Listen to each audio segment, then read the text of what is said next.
Pessoal, vamos lá? Nós vamos iniciar com uma oração. Agora Libras. Puxa vida, tá certo. Vamos lá então. Oremos. Graças te damos, ó Deus, pela oportunidade de nos encontrarmos através dessa ferramenta tecnológica, podermos continuar nossos estudos. Vivemos um tempo tão difícil, tão complicado, ó Pai, e o que nós te pedimos é dar-nos sabedoria para vivermos da melhor forma, da forma mais correta, e, ó Deus, aproveitarmos o melhor deste tempo de quarentena, deste tempo de cuidados. Por isso, abençoa a nossa classe, abençoa este tempo de aula, que seja um tempo abençoador, seja um tempo rico de crescimento intelectual, de amadurecimento espiritual, ó Deus, e que nós sejamos homens e mulheres mais crentes, mais sérios diante dos desafios que o mundo nos apresenta. Nós assim oramos crendo, oramos em nome de Jesus, aquele que vive e reina para sempre. Amém e amém. Amém. Que bom. Já estamos aqui. Somos 15 ovelhinhas no aprisco. Bom dia, Ana Flávia. Bom dia, Bruno, Caleb, Karine, Daniel, Jonatas, João Vitor, Lucas Ferreira, Mari, Rafaela, Ruíque, Samuel, Sebastião, Valéria, Weber. Que Deus esteja abençoando a vida de vocês, tá bom?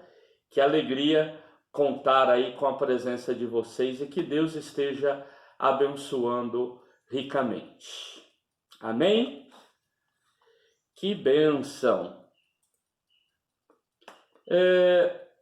Galera do bem, nós vamos dar continuidade aos nossos estudos e eu gostaria muito que nós estivéssemos revisando rapidamente o que nós vimos na última aula, porque é importante fazermos uma ligação daquilo que vimos na última aula, né? Eu não vou projetar para vocês, mas vou lembrar rapidamente. Nós vimos um pouquinho as definições de teologia prática, vimos o que autores da área definem como teologia prática, vimos o que os autores da área de pastoral definem como teologia pastoral, vimos o que significa ação pastoral, né?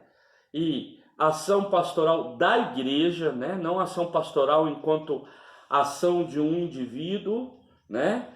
De uma pessoa ordenada, mas de uma instituição, de uma igreja, de um corpo vivo, que é a igreja. Nós temos também, vimos também um pouquinho sobre essa ideia de que pastoral é mais do que a ação do ordenado, da ordenada, consagrado, consagrada, designado, designada. Nós estamos falando a partir da ideia do sacerdócio universal de todos os crentes. Então é muito importante que nós tenhamos isto em mente. Vimos também o conceito de praxis. Vimos que praxis é aquela dinâmica entre ação, reflexão, reflexão, ação, ação, reflexão, reflexão, ação, né? Ainda que a palavra, no sentido mais técnico, utilizado pelos gregos, seria a palavra poesis, na modernidade assumiu-se a palavra praxis para falar dessa reflexão em torno da prática. O que se faz e reflete sobre o que fez e leva-se em conta ao praticar aquilo que se refletiu e depois reflete novamente sobre aquilo que se praticou diante daquilo que havia se refletido. E assim, continuamente. Esse tipo de entendimento, né, de conceituação, ela é importante para que a gente não use palavras em sentidos pejorativos. É importante que a gente tenha clareza de que pressuposto epistemológico nós estamos falando. Ou seja, de onde é que nós estamos falando? Eu estou falando a partir de onde? Da teologia prática? Eu estou definindo a partir da teologia? Não, esta é uma afirmação filosófica. Não, isso aqui é uma teologia bíblica. Ou seja, termos clareza daquilo que nós estamos falando. E terminamos a aula falando sobre a teoria da praxis, né? E aí enquanto praxis pastoral, apresentada por Cassiano Florestan, que ele apresentou quatro ações, né?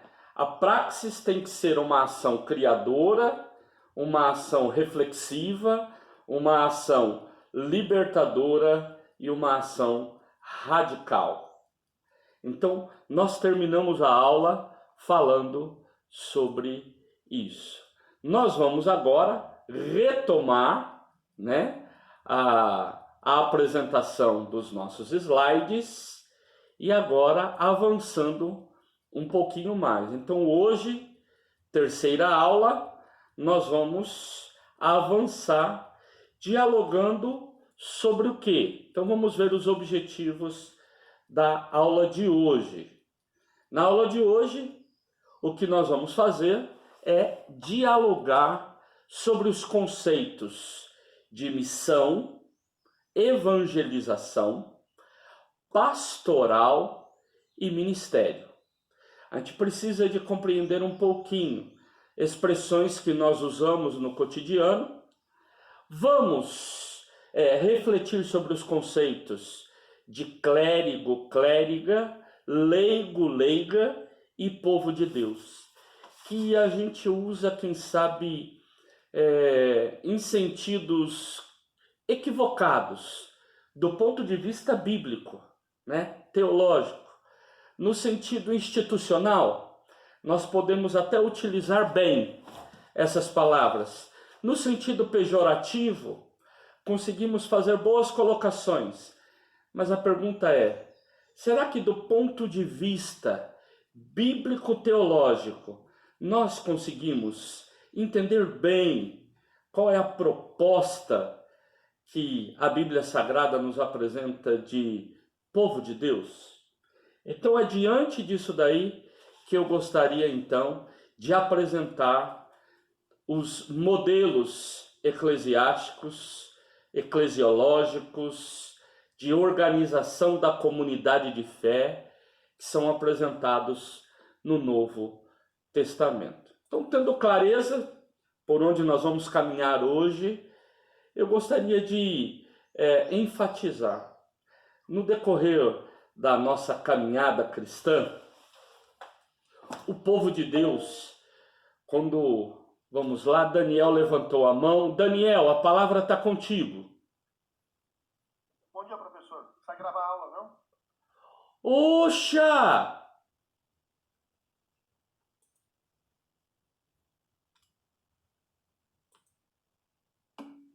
Gravando. Eu não tinha visto aqui o aviso de vocês. Obrigado. Olha, eu já falei um pouquinho. Estamos começando a gravar agora. Eu já relembrei o que nós vimos na aula anterior. E agora nós estamos iniciando a aula de hoje. Então, para que fique firmado aí na gravação, vamos falar sobre os objetivos. Então, relembrando, o objetivo da aula de hoje é dialogar sobre os conceitos de missão, evangelização, pastoral e ministério, refletir sobre os conceitos de clérigo, clériga, leigo, leiga e povo de Deus e apresentar dois modelos eclesiológicos que estão presentes na Bíblia. Então, é importante que nós tenhamos clareza disso. Obrigado a todos que me auxiliaram, lembrando que eu tinha que gravar. Isso mesmo. É que como eu estava aqui na parte da apresentação dos slides, eu não olhei para o chat. Mas muito obrigado, povo lindo, maravilhoso, que me lembrou disso, né? Lá vamos nós, dando continuidade, então voltando. O povo de Deus, no decorrer da história, né, utilizou várias palavras para designar a ideia de nossas ações no mundo, o que é que nós fazemos no mundo. Nós chamamos de missão, nós chamamos de evangelização, pastoral, ministério. Às vezes utilizamos como sinônimos, às vezes nós damos significados diferentes a essas palavras, mas de um modo mais geral, utilizamos estas palavras para designar essa ação no mundo. E uma coisa que é muito importante entendermos é que os teólogos, missiólogos, estudiosos, pastoralistas, eles investem tempo para conceituar isso. Então, quando você pega textos de missiologia, há todo um trabalho em torno da definição da palavra. Por exemplo, o que é missão? Missão, em primeiro lugar, não é uma palavra restrita ao mundo teológico. Ela está em vários outros campos de ação da humanidade, da nossa sociedade. Quando eu designo missão, um exemplo simples. A pessoa fala, eu vou na missão. Ela pode estar falando assim, eu estou indo no escritório de agência da missão que eu participo. Eu estou indo no campo missionário, lá onde vive as pessoas que eu estou alcançando. Eu posso estar falando, eu vou investir minha vida em ações missionárias. A palavra missão, ela pode ter N aplicações. Evangelização. É importante você tendo a oportunidade, acredito também que nas aulas de missiologia vocês vão estudar um pouquinho sobre evangelismo, evangelização. Agora, algo que é importante é que esses termos, eles foram recebendo novos significados no decorrer da caminhada. Então não adianta nós querermos investir tempo, principalmente na nossa aula aqui, para tentar colocar cada uma dessas expressões no seu lugar, o seu significado, ou fazer uma abordagem histórica destes termos. Então nós vamos considerar estas palavras como representando a nossa ação no mundo.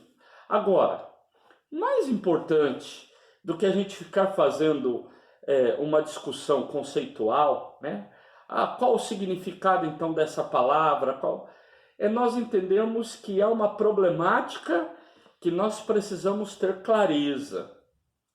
É que esses termos, eles levantam algumas questões do ponto de vista eclesiológico, ou seja, da nossa compreensão de igreja, do nosso modo de pensar e ser igreja, que traz consequências para a nossa missiologia e para a nossa praxis. Ou seja, o nosso jeito de fazer a missão, o nosso jeito de viver a missão e o nosso jeito de viver a prática refletida na caminhada da igreja. Então, muito mais do que pensar simplesmente no conceito, é a gente pensar nessa questão extremamente importante. Eu vou pedir que alguém, se possível, a lá Ivanise falou, aleluia, consegui. Tem hora que está difícil mesmo. Eu vou pedir que um de vocês possa aí nos auxiliar e fazer a leitura dessa afirmação de Richard Shaw. Quem poderia fazer a leitura para nós, por favor?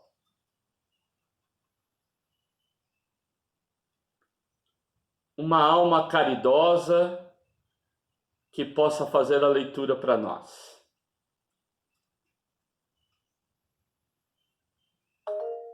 Lucas Ferreira, por favor, faça a leitura. Bom dia, professor. Bom dia. Em termos teológicos, a igreja pode ser uma comunidade missionária. Nos fatos reais, constitui-se num sério obstáculo à obra das missões.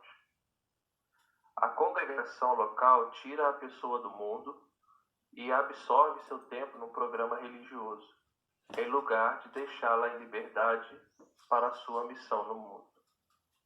Nossas organizações eclesiásticas não são bons exemplos desse tipo de exército dinâmico e flexível que dirige suas energias principalmente para o testemunho e o serviço dos que se encontram fora. Obrigado, Lucas, papaizinho da nossa classe. Ei, Deus abençoe você, abençoe a Lari.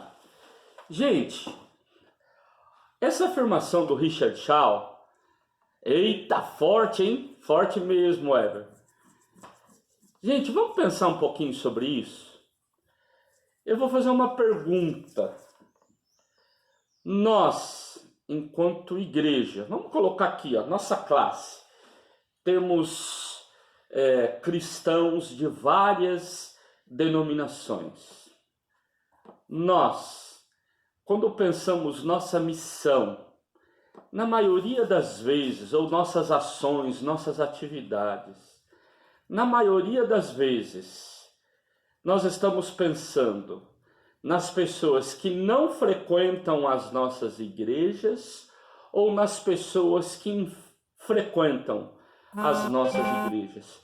Como é a agenda da nossa igreja? Quando nós preparamos, vamos dizer aí, o planejamento da nossa igreja local, quais são nossas ações? Vamos pensar na nossa agenda? Quem poderia falar como que é a agenda das nossas igrejas? Claro, hoje nós estamos vivendo uma agenda pautada por este tempo de pandemia, pela quarentena, pelo distanciamento social, pela utilização da tecnologia de comunicação à distância. Ok, mas a pergunta é, em tempos de uma normalidade para atividades presenciais, como que é a atividade lá na sua igreja? Então vamos fazer uma pergunta aqui. Anderson, você está ligadinho aí? Você tem microfone? É possível falar? Bom dia, professor. Bom dia, Anderson. Uma perguntinha, você está em qual igreja? Servindo em qual igreja? Eu estou na minha igreja local, lá em Jardim Camargo Novo, Zona Leste. Lá onde você já servia como um membro local e agora como seminarista, como que é a agenda semanal da igreja? Agenda semanal? As atividades da igreja. Hoje a gente contamos com o estudo nas quarta-feiras. Não, fala para mim o cotidiano da igreja antes da quarentena. como que eram as atividades? Então, só era presencial, pastor. Então, as atividades eram essas. Tinha os discipulados, né? Então, os discipulados eram que dia?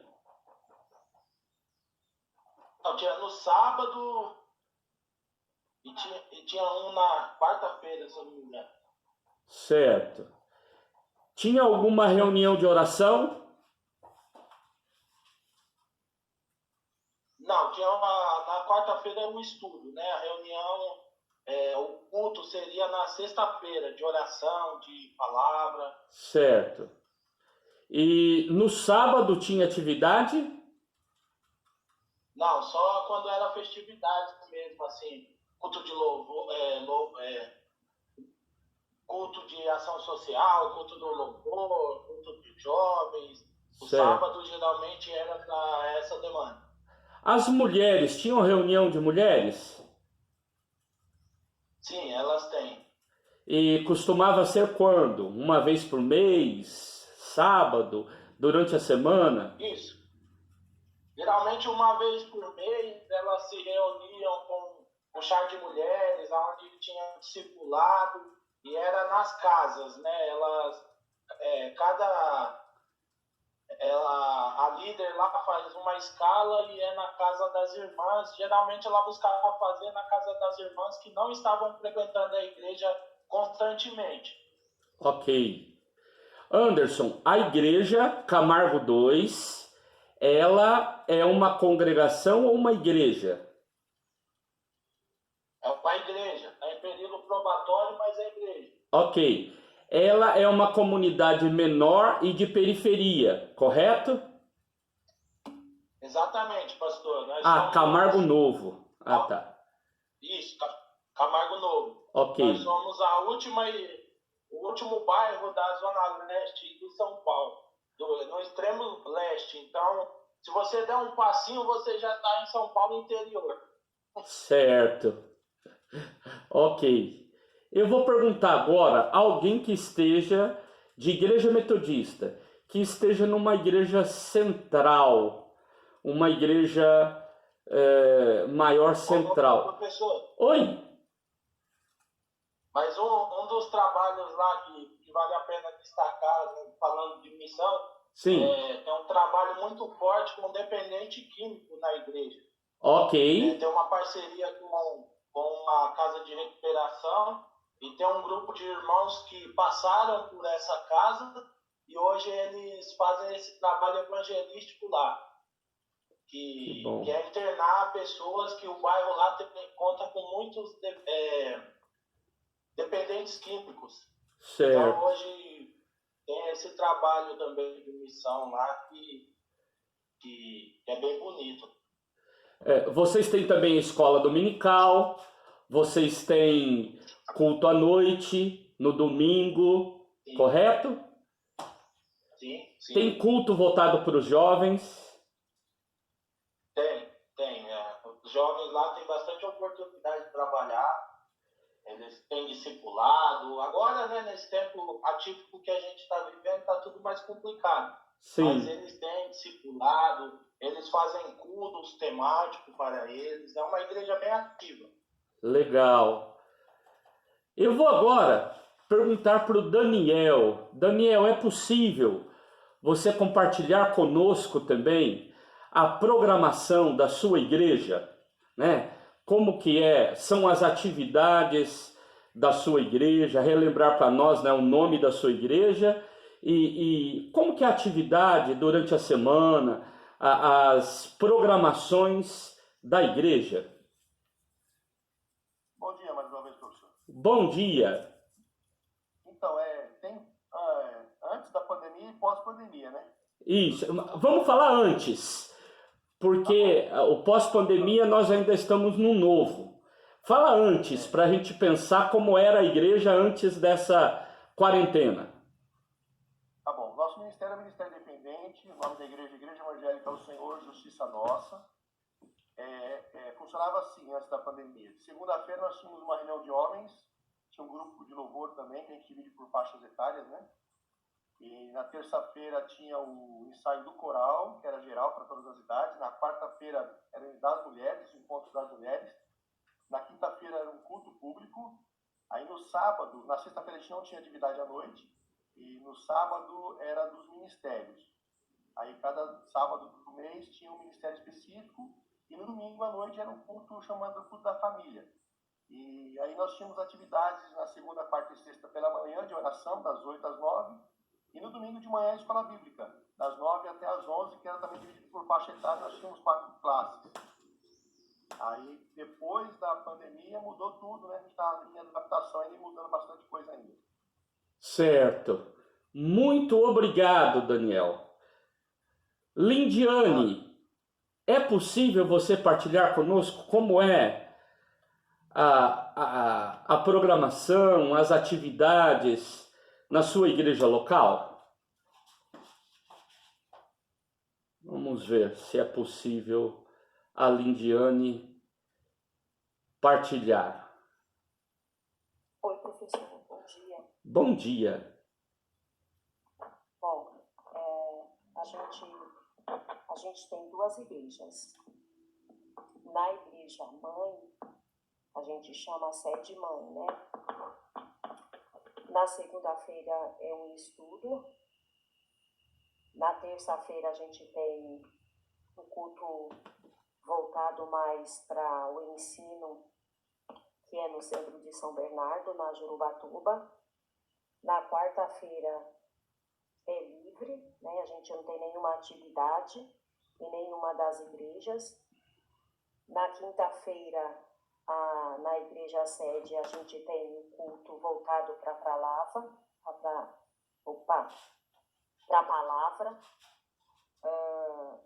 Na sexta é encontro com mulheres, a gente faz um trabalho mais voltado com as mulheres.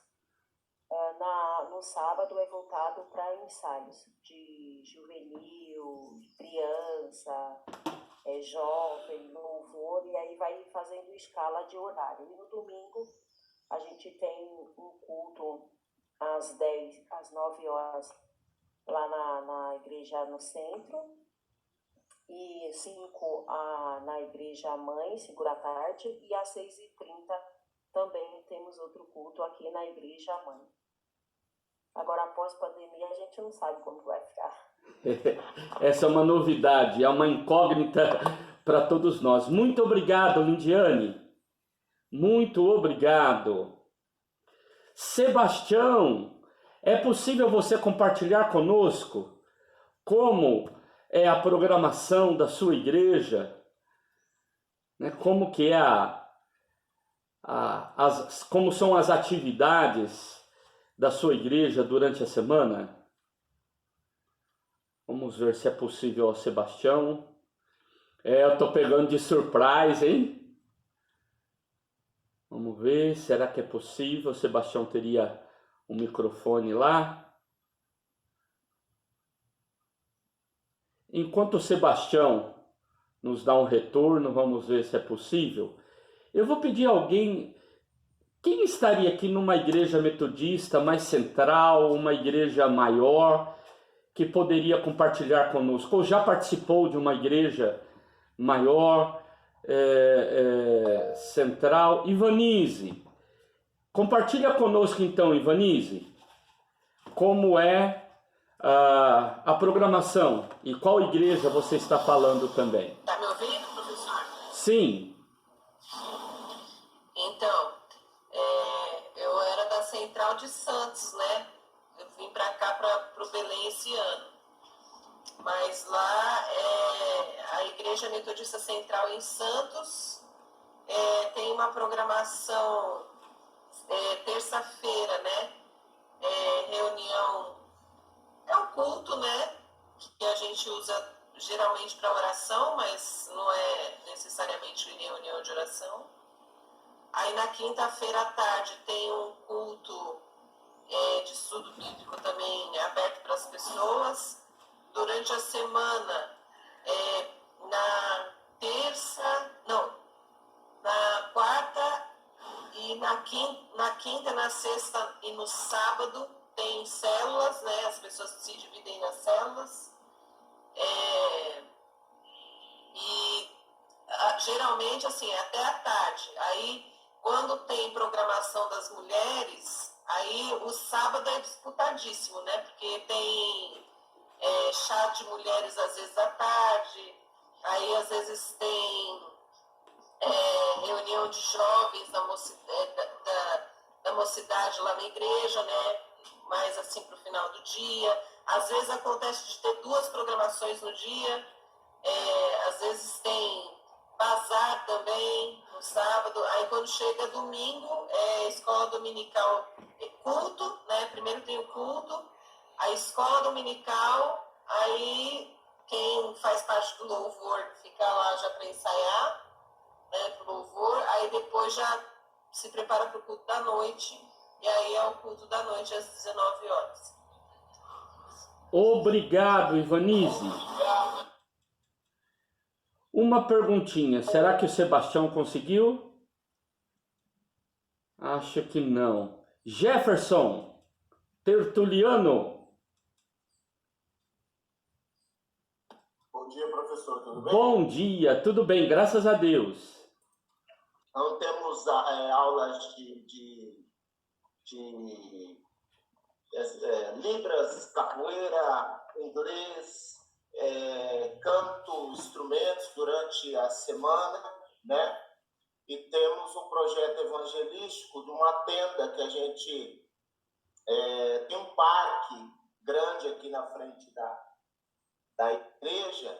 Então a gente, aos sábados, né, reúne um grupo de pessoas com cartazes de problemas. Pessoas, você está com problema no seu relacionamento, problema na sua vida, problema com filhos, nós podemos ajudar. Então nós distribuímos aí um cartãozinho, pessoa que, né, paramos, oramos pela pessoa e deixamos um contato para que, se ela tem algum problema que queira ajuda, ela possa nos procurar. Então a gente disponibilizou telefones e um endereço num horário específico para que essas pessoas possam nos procurar, né? E esse trabalho, graças a Deus, tem sido muito gratificante aqui na igreja. Que bom. Muito obrigado, Jefferson, pela partilha, né? Deus esteja abençoando. De todos esses daí, eu vou me inscrever na aula de Zumba, tá? Já pensou que bonitinho? Uma pessoa assim com esse corpito aqui na aula de Zumba? Hã? Gente, vamos olhar aqui para a fala do Richard Shaw agora. Eu diria assim, ela precisa de mexer um pouquinho com a gente. Porque, como eu já partilhei com vocês, eu fui pastor titular, né? Por muitos anos, 24 anos, igrejas grandes, né? Igrejas centrais, e com todas essas atividades e um pouco mais, e todas as vezes que a gente vai falar sobre o planejamento de atividades da igreja, a maioria das vezes nós repetimos as nossas programações. E há uma tendência em nós, em promover a nossa energia, a nossa programação para nós mesmos, nossas reuniões, nossas atividades. Às vezes nós olhamos para algumas pessoas que são chaves na vida da igreja, que são bem ativas na vida da igreja, elas acabam sendo consumidas no seu tempo, na sua energia, em várias ações dentro da igreja. Não que seja ruim as pessoas investirem suas vidas na igreja, mas eu acho que o Richard Shaw, ele chama a atenção da gente para o fato de que a gente, teoricamente, ou vamos dizer assim, do ponto de vista da nossa área de estudo, né? Teologicamente, nós falamos que somos missionários, que nós queremos fazer missão no mundo, mas essa missão no mundo, muitas vezes, está restrita a gente ir para dentro da igreja, torcer para que alguém venha para a nossa igreja, para que essa igreja cresça, seja maior, ou a gente possa fazer alguma coisa. E as nossas ações, como ações no mundo, seja de forma coletiva, como uma igreja pastora no mundo, como uma igreja missionária, né, com ações claras no mundo, ou cristãos com ações no mundo, nós temos pouco tempo. A gente não seria criticado? Vamos lá. Imagina só, Daniel, pastor da igreja, né? Lindiane, pastora da igreja, o Sebastião, pastor da igreja. De repente ele fala assim, não, domingo de manhã, não, hoje eu não vou na igreja não, porque hoje tem um churrasco aqui no bairro onde eu moro e eu quero estar nesse churrasco porque eu quero ser uma testemunha. Eu quero criar amizade com as pessoas aqui do bairro. Eu sei que o padeiro vai estar lá nesse churrasco. Eu sei que o dono da farmácia vai estar lá no churrasco. Eu quero fazer amizade com eles porque eu quero me aproximar deles com vamos dizer assim, com um projeto missionário. Se de repente estes pastores, pastoras e todos os pastores e pastoras que estão aqui, são muitos, né, ainda que estejam na categoria de seminaristas, né, já são considerados pastores. Eu diria assim, seminarista é um barato. Para apanhar, já são chamados de pastores e pastoras. Para receber bônus, fala assim, você ainda é seminarista. Não é mais ou menos assim? Eu lembro, eu fui seminarista. Seminarista assim, não, você já faz faculdade de teologia, você já é um pastor, tem que fazer isso, fazer aquilo outro. Só que na hora do bônus, só, assim, não, você ainda é seminarista, né? Mas vamos imaginar que você fale, né? Não, eu vou ter uma ação diferente. A igreja compreende isso? Nossa liderança ou nossos líderes compreenderia isso? Ou nós estamos muito voltados, de fato, para as nossas ações? Claro que eu estou fazendo uma afirmação aqui provocativa. Ninguém está falando assim, não, o negócio agora é a gente dar furo na igreja e fazer. Não, você pode combinar antes, pode até combinar. Fala assim, meus irmãos, vai ter um negócio assim e eu não vou. Um outro exemplo, né, de investimento nas ações ministeriais. Se um pastor ou pastora disser assim, olha, essa quarta-feira eu não vou participar da reunião X porque eu vou com a minha família lá no shopping. Nós vamos jantar juntos, vamos dedicar um tempo em família e depois nós vamos assistir um filme e depois que assistirmos um filme, aqui está falando que minha qualidade de internet está ruim. Pergunto a vocês, vocês me veem bem e me ouvem bem? Não. Voltei, estou aqui de novo. Melhorou? Alô, testando o som. Me ouvem? Me veem? Vê essa formosura toda aqui? Estão enxergando bem as definições? Olha aqui, ó. Sim? Então tá bom. Imagine só, mesmo que a gente combine, né? Imagine você fala lá, olha, eu vou com a minha família no shopping, nós vamos investir, vamos tomar um lanche juntos, vamos assistir um filme, vamos investir na nossa família. A igreja vai falar, nossa, deixando de ir numa atividade da igreja para ir no shopping com a família, o pastor recebe da igreja. Todo mundo vai falar assim, nossa, que pastor, que pastora folgado, folgada. Mas, se uma família tiver em crise, porque não tem tempo para ficar juntos, não tem tempo para se dedicar, para caminhar, né, dialogar, e o pastor tiver que faltar no culto para ir atender essa família que está em crise, as pessoas vão falar, nossa, que bênção. Ou seja, para investir na família dos outros que esteja passando por momentos difíceis, nós podemos modificar a nossa ação.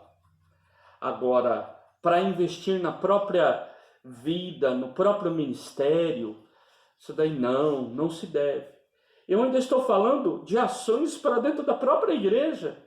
Agora imagina quando nós falamos em ser flexível, em tornarmos mais flexíveis nossas ações.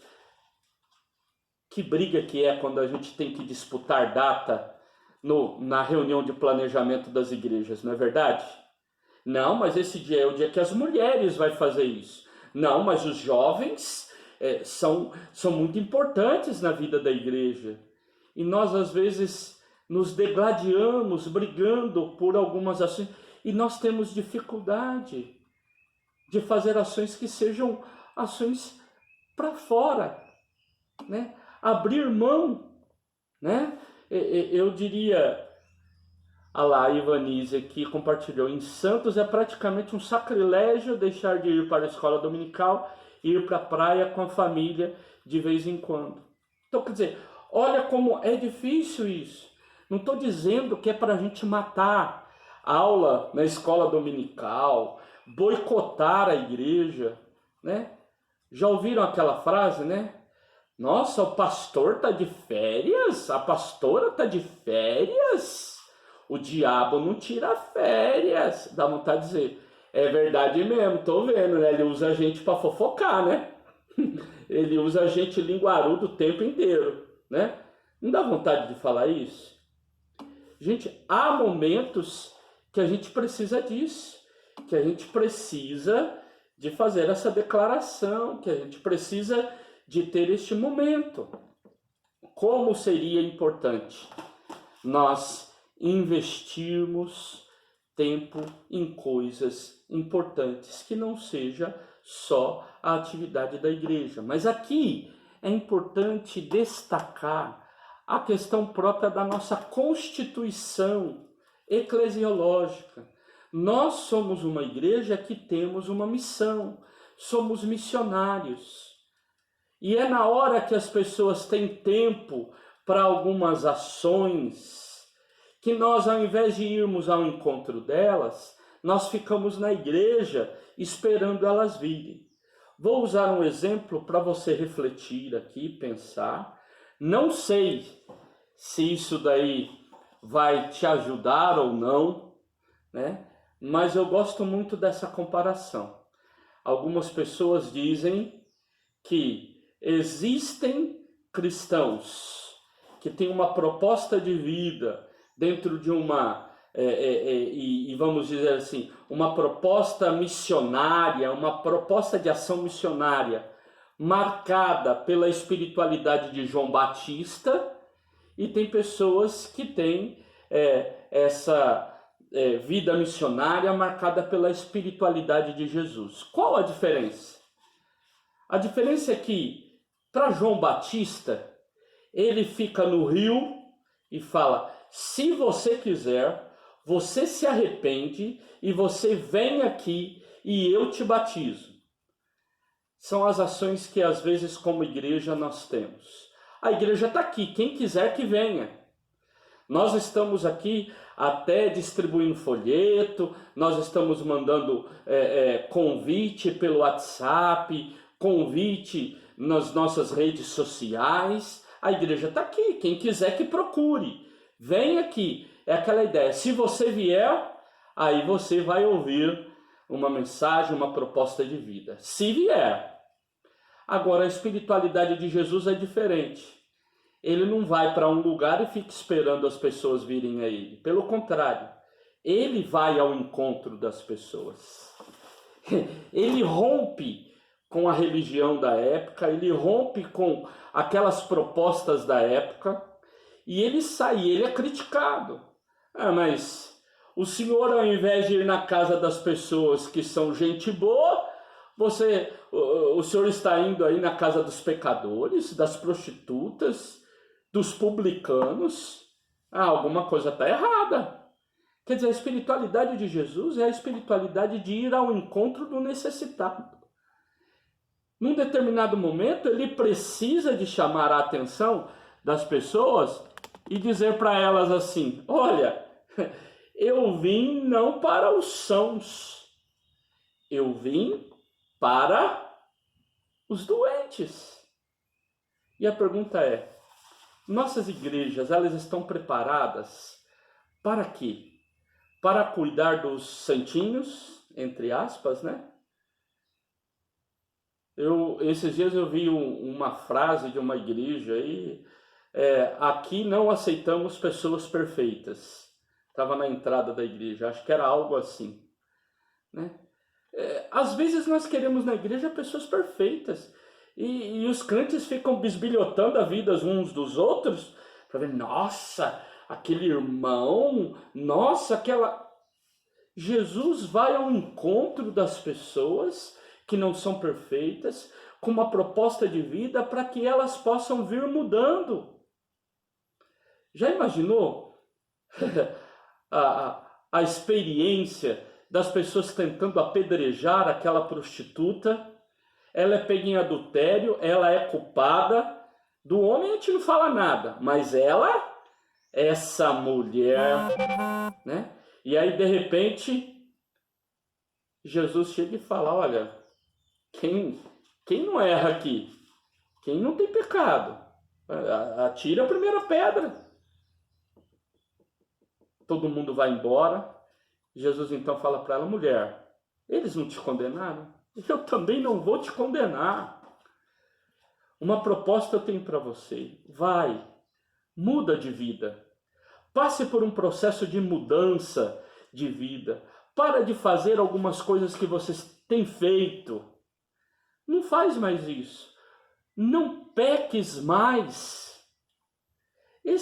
Jesus vai ao encontro dessas pessoas. E onde Jesus passava, tinha pessoas. Nós temos dificuldade. Então, eu gostaria de chamar sua atenção, eu diria assim, de forma provocativa, né? A gente pensar um pouquinho nisso, o quanto nós muitas vezes estamos investindo em nós mesmos muito mais do que investindo nas pessoas, investindo na instituição, né? Quantas vezes investimos mais na instituição do que propriamente no reino? Gente, vamos fazer aquela pausa para a gente tomar um cafezinho? Porque vocês precisam de respirar. Vocês ficam escutando essa voz maravilhosa, essa voz aveludada, vendo essa beldade aqui. Vocês precisam de um tempo, né? 5 minutinhos para você respirar melhor debaixo desse cobertor dele. Ah, não, vocês já levantaram, vocês são gente boa. 5 minutinhos.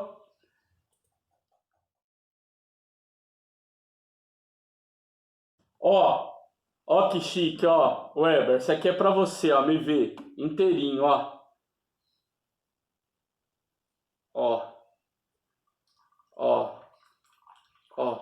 Tá escutando o cheiro aí, Weber? Quem gosta de café aí, ó, tá escutando o cheiro? Ah, tomar um cafezinho fresquinho aqui. Eu vou falar, viu? Gente bonita, vamos continuar? É gostoso demais estar com vocês. Samba da Bahia do Trio Pombal, Pai das Luzes, tem até medo. Dando continuidade. Gente, vamos olhar aqui essa afirmação do Paul Steves. Esse texto é um texto muito interessante. Estará à disposição de vocês o capítulo que eu utilizo aqui, porque A fala do Stevens, ele me ajudou a mudar algumas concepções, principalmente relativa à questão própria do que eu entendo por leigo e povo de Deus. Eu, de verdade, passei a ter algumas dificuldades em utilizar a palavra leigo, no sentido que nós estamos acostumados. Quando eu descobri que a forma pela qual o texto bíblico utiliza a palavra leigo é muito diferente do que nós utilizamos na tradição da igreja. Pensem comigo o seguinte. A afirmação do Stevens, vou pedir para alguém fazer a leitura, né? Vamos lá, alguém poderia fazer a leitura para nós? Quem se dispõe a fazer a leitura desse slide aí para nós nesse momento? Uma alma caridosa, um coração amoroso. Quem poderia fazer a leitura? Caleb, contigo.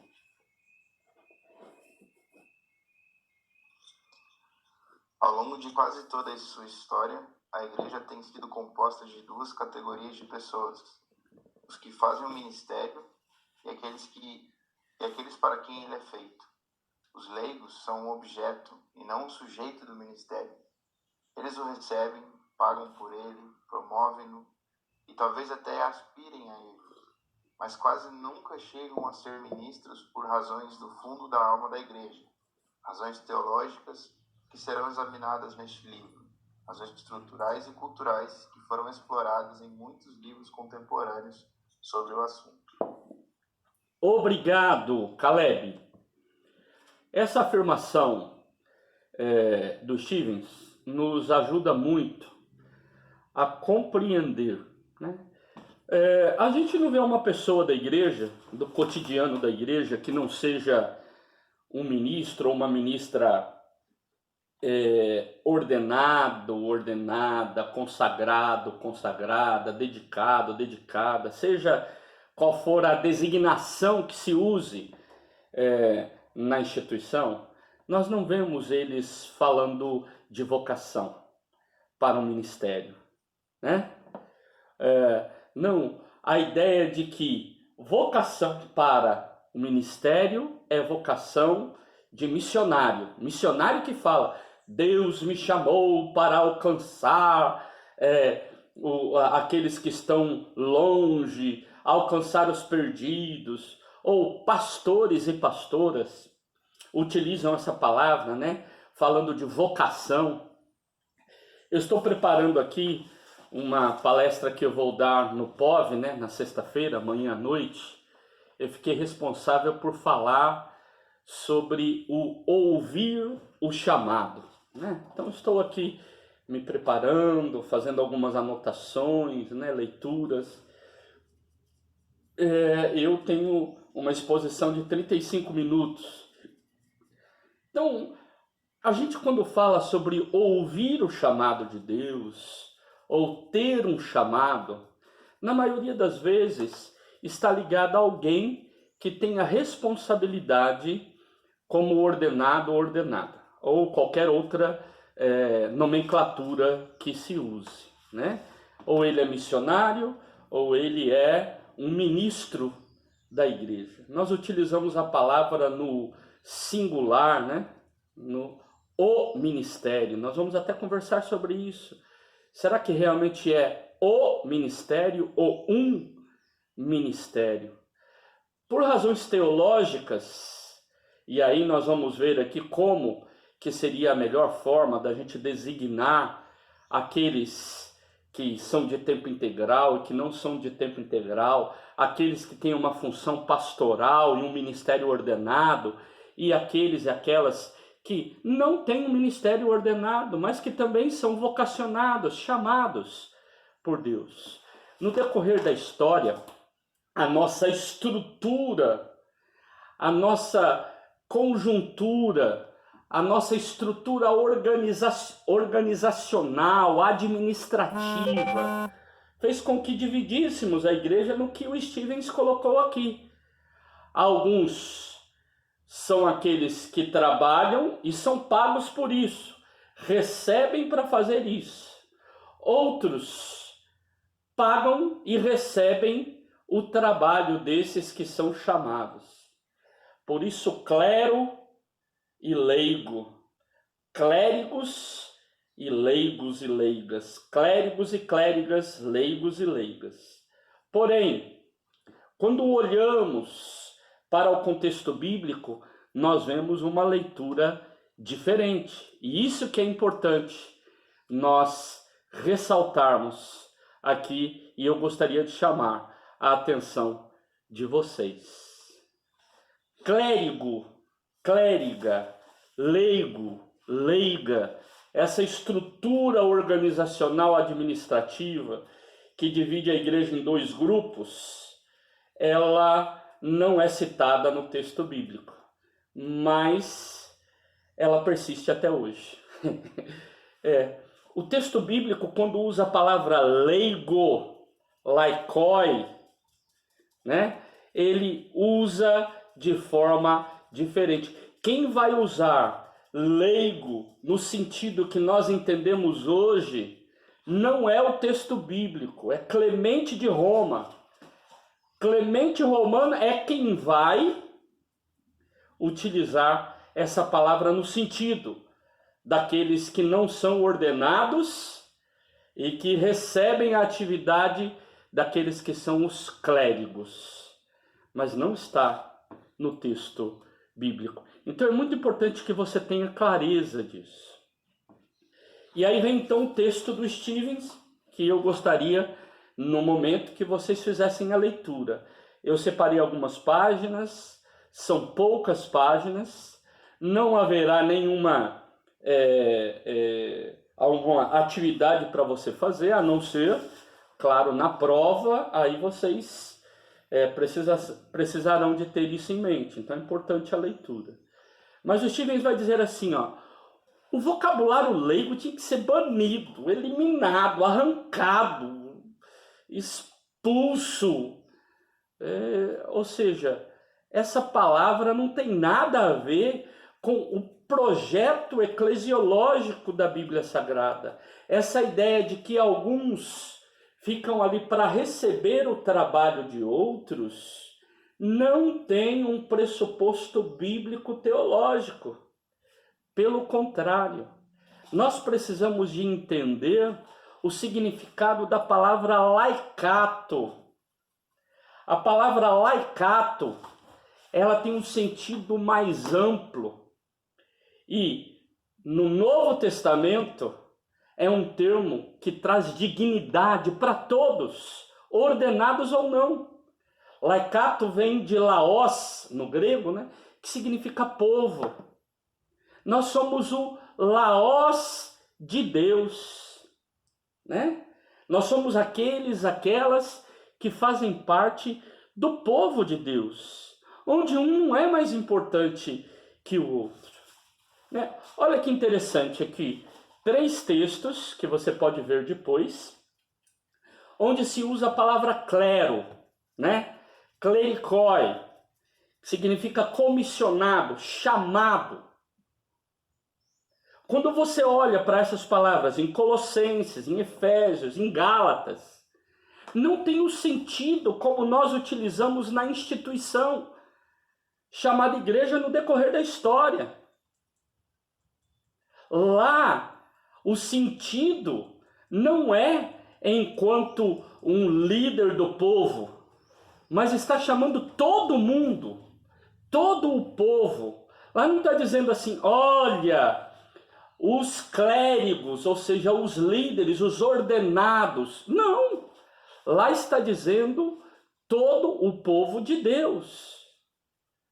Por isso que é importante a gente ter essa clareza, né? Eu sei que isso coloca uma confusão na cabeça da gente, e aí depois nós vamos trabalhar um pouquinho isso, principalmente para os metodistas, onde é comum usar clérigo e leigo, né? Nós usamos essa designação, os nossos cânones apresentam isso, mas é importante nós termos ideia que essa é uma designação institucional e não uma designação bíblica. E o que a gente precisa, então, é de entender como interpretar os nossos documentos, quem sabe numa nova leitura. Mas isso daí é um passinho à frente, né?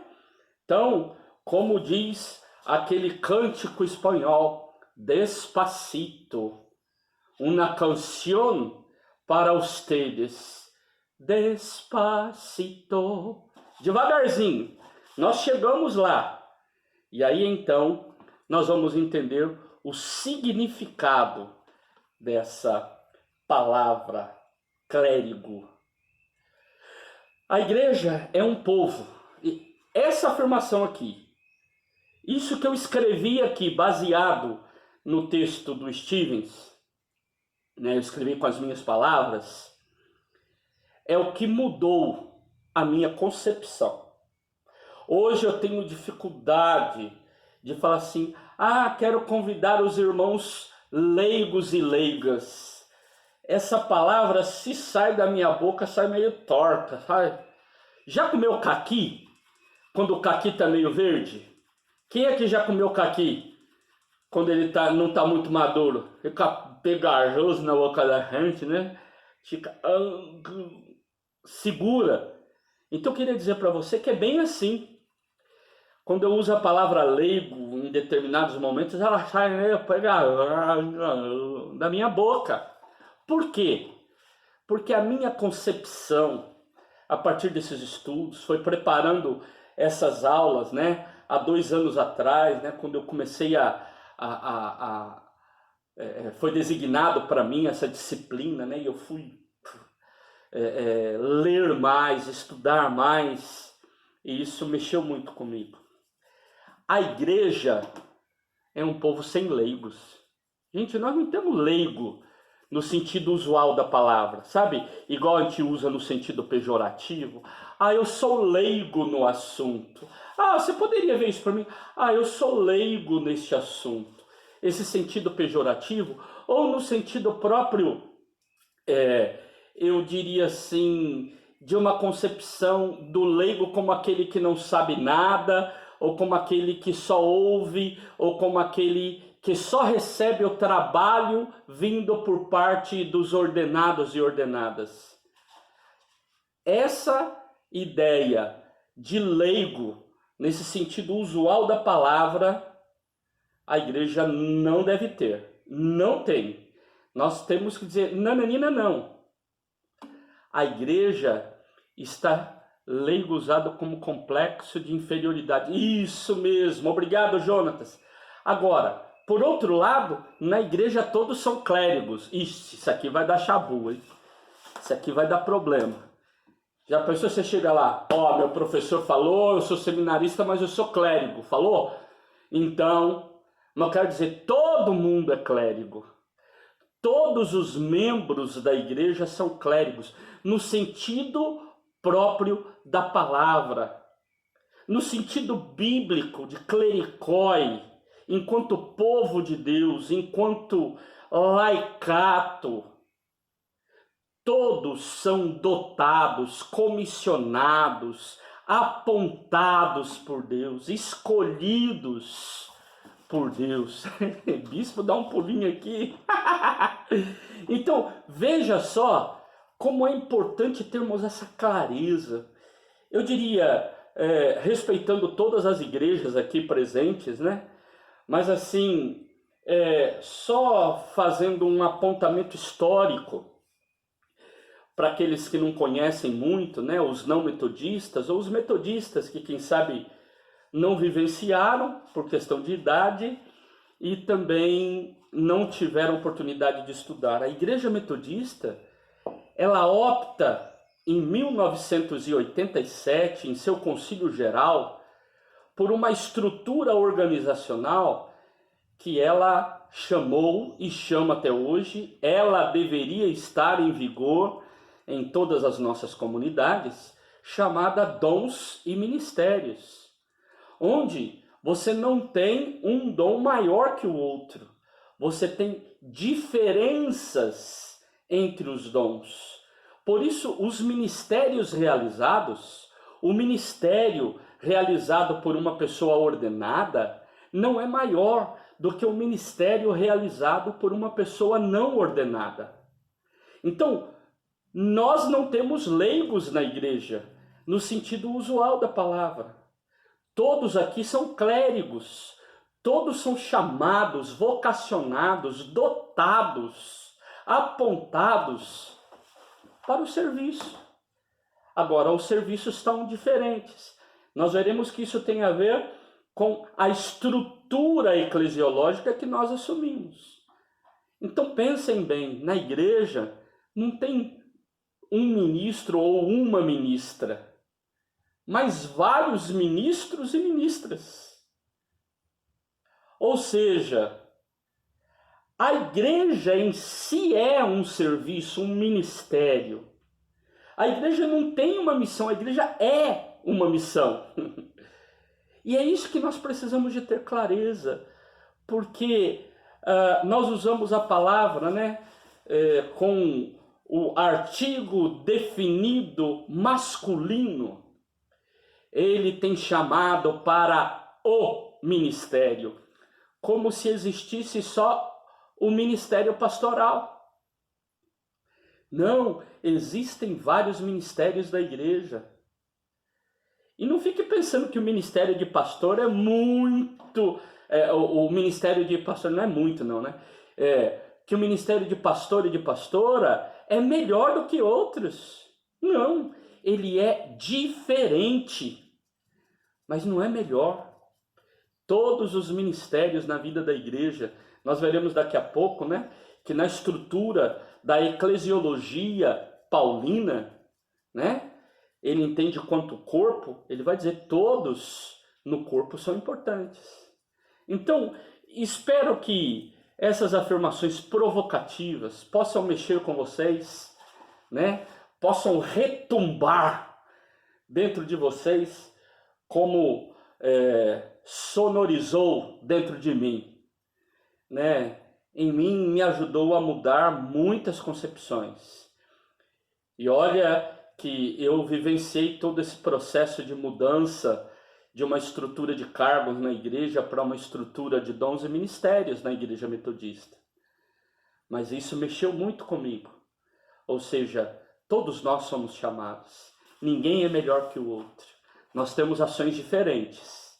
E aí nós nos completamos enquanto povo de Deus.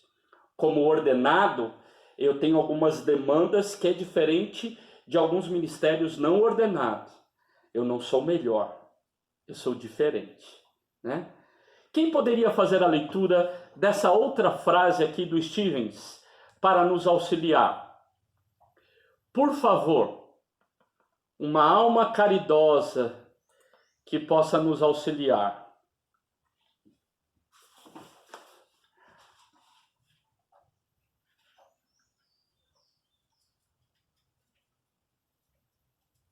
Estou todo ouvido.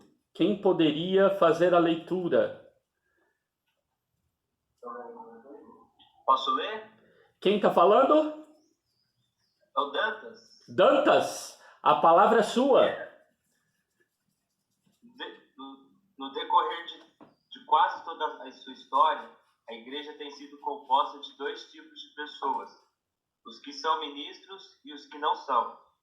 O ministério tem sido definido como o que o pastor faz e não em termos de os cristãos serem servos de Deus nos negócios, na igreja, no lar, na escola ou no trabalho.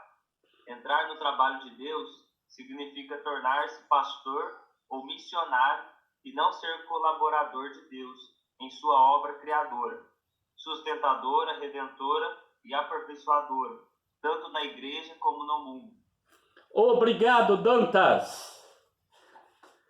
Gente bonita, olhem só a afirmação do Stevens. Nós chamamos de ministério somente quem vai para o trabalho pastoral ou missionário. Ah, ele é um missionário, ele é vocacionado. Ele é um pastor, ele é vocacionado. Ela é missionária, é vocacionada. Ela é pastora, ela é vocacionada. Como se, para trabalhar, nós tivéssemos que ser funcionário de uma instituição. E você pode ser funcionário de tempo integral ou parcial, né? Mas a ideia das pessoas é, esse aí é que trabalha. E quantas pessoas acham que, de fato, nós somos funcionários de uma instituição? Como pastor, e eu posso compartilhar com vocês, temos outros pastores, temos seminaristas aqui que vivem de forma intensa, né, a liderança da sua igreja. E sabem, quantas vezes as pessoas acham que elas pagam o nosso salário para sermos funcionários da igreja, funcionários da instituição, né?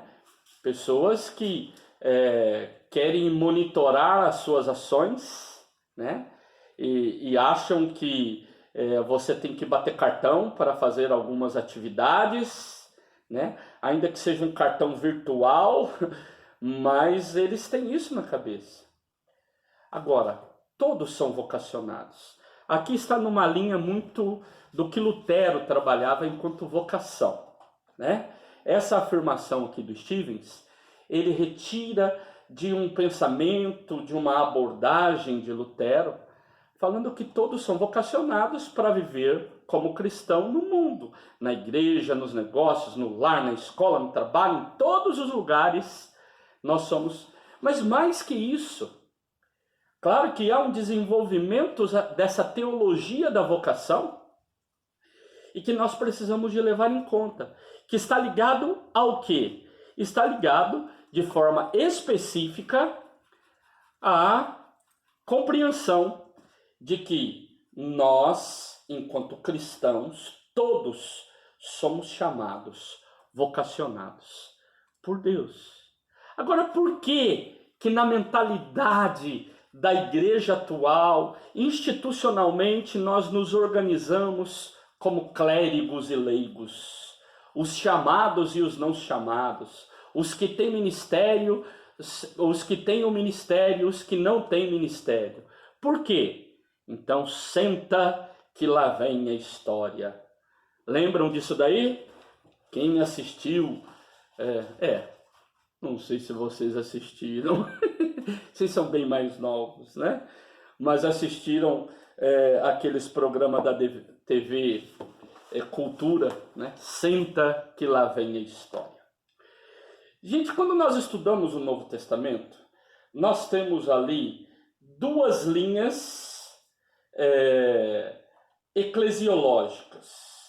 Uma de fundo paulino e outra de fundo das cartas pastorais. Então isso aqui tem a ver com teologia neotestamentária, ok?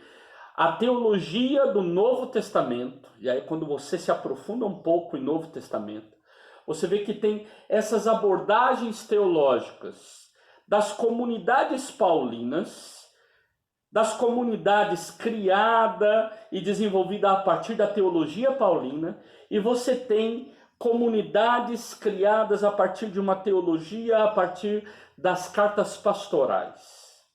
Isso é muito importante, porque a leitura eclesiológica é diferente. Nas cartas pastorais, nós encontramos uma estrutura hierárquica.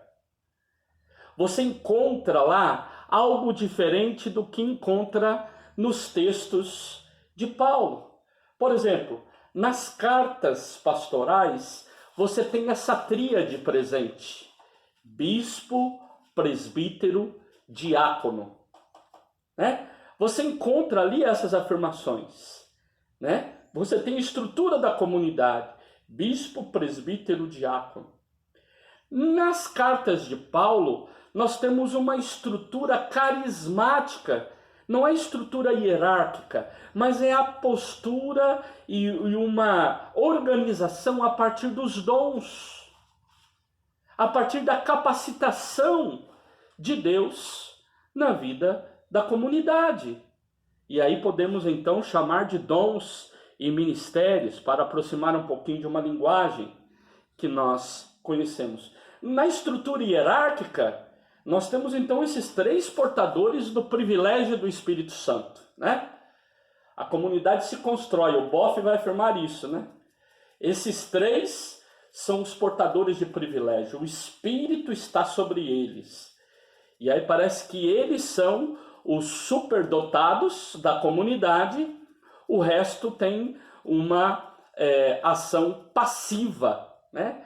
Estão ali, mas são passivos na comunidade, recebem o trabalho que esses realizam. Mas no modelo carismático, né? No modelo apresentado por Paulo, todos são iguais. Paulo utiliza ali a figura de linguagem do corpo. Ele vai falar, a igreja é um corpo. Nós temos membros diferentes, mas não há espaço para as pessoas que fiquem ali de forma passiva, né? Desinteressada. Não, todos ali produzem, vivem, têm sua importância dentro daquilo para o qual foi criado, o seu modo de ser. Então não há uma estrutura de separação entre os que servem e os que não servem. Todos servem. E essa ideia de clérigos e leigos não está presente no modelo paulino, nunca. E nem no modelo das cartas pastorais. Nós vimos lá que é Clemente Romano, né? Clemente de Roma, quem vai utilizar no sentido que nós conhecemos hoje. Então, na eclesiologia paulina, são os carismas, né? Os dons, aquilo que as pessoas receberam, aquilo que as pessoas são revestidas, que é transformado em ministério, em serviço. E esse serviço é prestado à comunidade, seja da igreja ou à comunidade enquanto sociedade. É transformar aquilo que nós temos como capacitação em ministério, em serviço, em trabalho na vida das pessoas. Vejam que tanto o slide anterior quanto esse, eu retirei do meu TCC. Vocês estão aí preparando o TCC de vocês, né? Eu preparei meu TCC e apresentei em 1994, né? Eu não sei por que eu coloquei 2004 aqui. Olha só, 10 anos depois. Não, eu apresentei em 1994. Então já faz um tempinho já, né? 26 anos que eu apresentei esse meu TCC. Paulo, utilizando essa analogia do corpo, ele vai dizer, olha, vamos pensar o seguinte, Cristo é o cabeça, o resto é membro. E a gente não pode dizer que um é mais importante que o outro. Nós somos diferentes, mas há uma interdependência. E para que o corpo viva de forma harmônica, é necessário solidariedade, né? Solidariedade entre os membros. E quão importante é termos clareza disso daí. O modelo hierárquico assumido pela tradição da igreja desde lá do final do primeiro século. Não está na Bíblia, mas foi assumido pela igreja, principalmente quando você estuda as igrejas da Ásia Menor. Professor Paulo Nogueira, não eu, né? O outro professor que não está mais na instituição, ele agora está na PUC. Professor Paulo Nogueira, ele escreveu um texto que ele fala como foi formado esse cristianismo primitivo, né? O que é conhecido na linguagem histórica como catolicismo primitivo da Ásia Menor.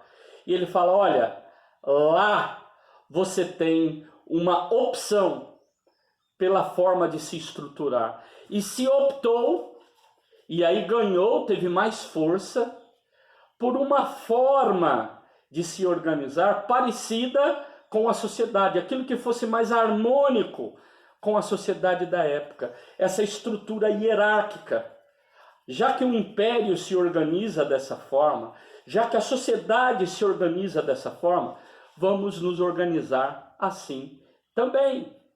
E aí, o que é muito importante, termos clareza de que esse catolicismo primitivo, ou essa opção feita por esse cristianismo do final do primeiro século, é que vai ganhando corpo e vai sendo assumido pela tradição. Diante disso daí, que eu quero então terminar nossa aula, né, dizendo: Deus nos chama para ser povo, laos. Ó, agora é a conclusão do sermão, hein? Agora é o momento do apelo, é aquele momento de chamado. Você, meu irmão e minha irmã, é chamado por Deus para ser povo. Povo numa comunidade onde não tem leigo, não tem quem é passivo, quem está ali para pagar para que outros façam. Não, é um povo que não tem leigo, mas um povo onde todos são clérigos. Eu e você, e os membros da igreja, e toda a comunidade é clériga. E todos nós somos desafiados a viver na dimensão desses 3 S's: salvação, santidade e serviço. Nossa, se fosse um sermão agora eu diria assim: abaixe sua fronte, feche os seus olhos, e eu quero orar com você, meu irmão e irmã. Ó, se fosse um sermão agora, eu até engrossava a minha voz, aveludava a minha voz, no sentido de convidar as pessoas, né? Dizer assim: vamos orar. Eu desejo que estas aulas possam mexer com vocês assim como mexeram comigo na preparação delas. Possam nos ajudar. Retirar um pouquinho a prepotência daqueles que acham que são vocacionados e que são mais importantes que o restante da igreja. Possam incomodar as pessoas da igreja, desinstalar, desestabilizar aqueles que acham que estão ali só para frequentar a igreja, são assistentes, no sentido de assistir somente, né? Mas todos nós somos chamados por Deus. Repito então, concluindo, Deus nos chama para ser povo. Comunidade onde não existe leigos, mas todos são clérigos, desafiados a viver a dimensão da salvação, santidade e serviço. Certo, povo de Deus? São 9h05. Nós podemos ficar por aqui. Em todas as minhas aulas eu apresento aqui quais foram as bibliografias utilizadas. Vocês amanhã ou depois poderão, se guardarem direitinho, quiserem fazer suas pesquisas, poderão ir atrás. E eu estou à disposição para, na medida do possível, fazer o melhor como professor, como quem está aqui, não para ensinar, mas para ser um facilitador e aprender junto com vocês. Tá bom? Valeu, gente! Vocês estão felizes com Jesus? Querem despedir aí, dar um tchauzinho para os seus colegas e falar: gente, até daqui 10 minutos, né? Então tá bom. Deus esteja abençoando a vida de vocês. Para mim é um prazer miserável encontrar com vocês. Beijo!